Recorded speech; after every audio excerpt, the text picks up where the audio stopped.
Pag-usapan pa natin ang siste kapag nadawit sa aksidente sa kalsada kasama si Mobile Journal Merymon Reyes. Merymon, nakausap mo yung truck driver, ano? Yes. Ano raw yung una niyang naisip nung na-realize ng may nasawi sa pagkakadamay ng truck niya sa aksidente? Huwag magpanik. Yun yung pinakaunang pumasok sa isip niya. Kalma. At the same time, parang ni-refresh niya agad, teka, ano nangyari. Tulad dun sa video niya kasi, parang inanalyze niya yung nangyari. Tinignan niya yung paligid, okay, may truck dito bumunggo.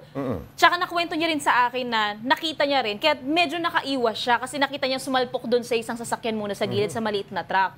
So technically, meron siyang advanced na defensive driving na umilag siya, kaso tumumbog talaga doon sa kanya, tumalsik yung angkas. So nang next step na kailangan niya nang gawin, paano natin ngayon haharapin yung enkwentro na yon? Merymon, mahirap para doon sa pamilya ng nasawi ang nangyari, pero nauwi rin sila sa aregluhan. Naging matagal ba ang prosesong ito? Sino ang nangunguna sa aregluhan?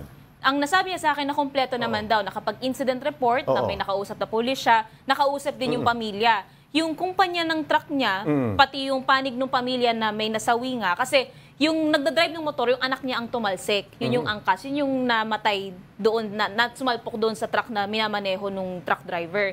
So nag-usap naman yung kumpanya na kapag areglo, at nakita nga rin doon sa report na technically yung pagiging pabayang driver, wala doon sa panig nung truck, kundi doon sa bumunggo na nagmamaneho na ng motor. So nakialam na rin yung may-ari ng truck, no? Yung kumpanya? Yes, sinuportahan din yung driver niya mismo tungkol doon sa sitwasyon na yun. Correct. Pumayag yung kumpanya ng truck na tulungan ang pamilya ng nasawi kahit wala pa silang kasalanan. Pero paano kung sa ibang sitwasyon ay hindi naman tumupad yung kumpanya? May magiging pananagutan pa rin ba sila? Dito kasi sa case ni driver na si Ryan, wala siyang accountability. Pero siguro in good heart, tsaka dun sa naging usapan na lang, nag-abot sila ng tulong pinansyal doon sa panig na yon.